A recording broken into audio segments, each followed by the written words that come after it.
नमस्कार मित्रांनो, स्वागत आहे तुमचं.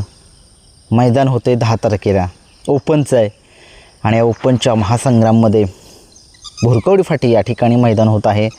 हे मैदान ओपनचं आहे, त्याच्यामुळे आपल्या पश्चिम महाराष्ट्रातील टॉपचे नंदी तसेच सगळे टॉपचे नंदी जे आहेत पश्चिम महाराष्ट्रातील सगळे पळताना दिसतील. कोणकोणते नंदी त्या मैदानामध्ये पळताना दिसतील याच्याविषयी चर्चा करूया. आणि हे मैदान एक टॉपचं मैदान म्हटलं जातं आहे. बघूया सगळ्या महाराष्ट्राचे लाडके नंदी जेवढे आहेत तेवढे बघूया कोणकोणते त्या ठिकाणी पळताना दिसतील. घरणिकीचा राजासुद्धा त्या फाटीवरती आपल्याला पळताना दिसेल. तो सुद्धा सध्या महाराष्ट्राचा एक नामांकित नंदी आहे, सगळ्या महाराष्ट्राचा सुद्धा लाडका आहे. तो आपल्याला 10 तारखेला एका टॉपच्याच नियोजनामध्ये पळताना दिसेल. घरणिकीकरांचा हिंद केसरी राजा एका टॉपच्या नियोजनामध्ये पळताना दिसेल. तसेच आपला पैलवान अभिजित भैया पवार यांचा वेगाचा शेवट सर्जा सुद्धा आपल्याला भुरकवडी फाटीवरती पळताना दिसेल 10 तारखेला. संबंध महाराष्ट्राच्या नजरा त्या ठिकाणी लागलेल्या आहेत त्या मैदानावरती, कारण एक पेडगावच्या अगोदर ते एक टॉपचं मैदान होतं आहे भुरकवडी फाटीवरती. आणि बघूया नंतरनं ते मैदान झाल्यानंतरनं बाकीचे सगळे टॉपचे नंदी आरामावरती असतील. कारण की 21 तारखेला एक नामांकित मैदान होतं हिंद केसरीचं, त्या मैदानाच्या तयारीसाठी आरामावरती असतील. 10 तारखेला तसेच विठ्ठल नाना अजय शेठ यांचा चिक्या असेल, तो सुद्धा आपल्याला त्या मैदानामध्ये पळताना दिसेल. आणि काल तेजा विठ्ठल नाना अजय शेठ यांच्या तेजाने काल द्वितीय क्रमांक पटकवला कालच्या मैदानामध्ये. खूप साऱ्या शुभेच्छा तेजाला. तसेच पुशेगावचा 1 नंबरचा मानकरी असलेला शाहिद बाई मुलानी नातेपुतेकरांचा सचिन आणि शुगर या जोडीने काल 1 नंबरचा पारितोषिक पटकवलं. काल कुठे मैदान झालं त्या ठिकाणी मला एवढं माहीत नाही, कुठं झालं कमेंट्समध्ये सांगा. मी कातर खटवाच्या मैदानामध्ये होतो, त्याच्यामुळे मला काही एवढं माहीत नाही. परंतु मी बॅनर जे आहेत ते बघितले, चांगले पळाले. तेजा सचिन वेगवेगळ्या पैऱ्यामध्ये होते, परंतु काय पळाले, मालकाच्या नावासाठी पळाले. बाकीचे सुद्धा नंदी होते कोणकोणते फायनलचे, जरा कमेंट्स बॉक्समध्ये सांगू शकताय तुम्ही.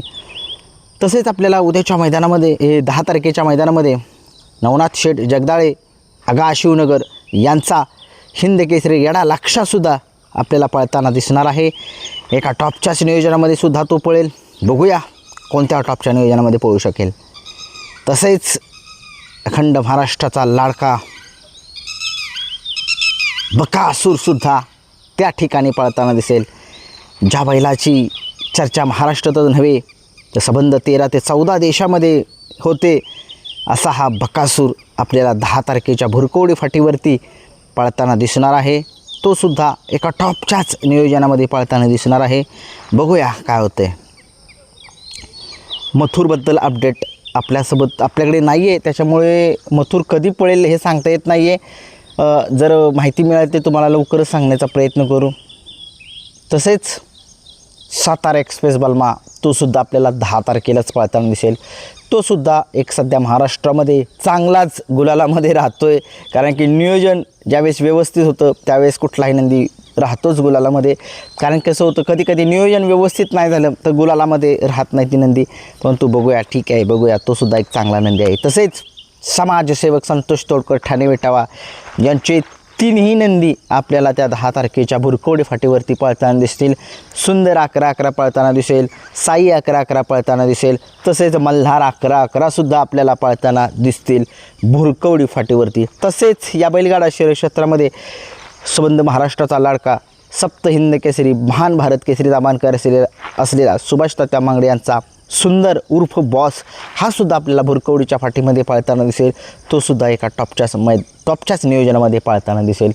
तसेच उत्तम शेटगवळी किरणप्पा शालगाव कालगावकर यांचा रैना हिंद केसरी रैनासुद्धा 10 तारखेला पळताना दिसेल. तो सुद्धा एका टॉपच्याच नियोजनामध्ये. तसेच आत्ता चालू सीझनचे 2 नंदी आहेत, निमगावचा सावकार आणि कोरेगावकरांचा भवानीसुद्धा, ही सुद्धा जोडी नामांकित त्या मैदानामध्ये वेगवेगळ्या पैऱ्यामध्ये पळताना दिसेल. परंतु त्या मैदानामध्ये हे सुद्धा पळताना दिसणार आहे. सगळे रत्ती महारथी पश्चिम महाराष्ट्रातील त्या ठिकाणी पळताना दिसतील आपल्याला. सचिनसुद्धा पळताना दिसेल शाहिद भाई यांचा. अनेक असे नामांकित नंदी जे आहेत ते सुद्धा आपल्याला त्या ठिकाणी पळताना दिसतील. मैदान आता बघूया जे वातावरण आहे ते कसं होतं आहे कसं नाही, परंतु मी त्या फाटीचा एवढं काय मला माहीत नाही ती फाटी कशी आहे काय नाही. कमेंट्स बॉक्समध्ये सांगू शकता तुम्ही इथे फाटी कशी आहे नक्की पाळण्यासाठी. पाऊस पडला तरी काय तिथं तर बैलांना काय नाही ना प्रॉब्लेम. ठीक आहे, व्हिडिओ आवडला लाईक शेअर आणि सबस्क्राईब करा. धन्यवाद.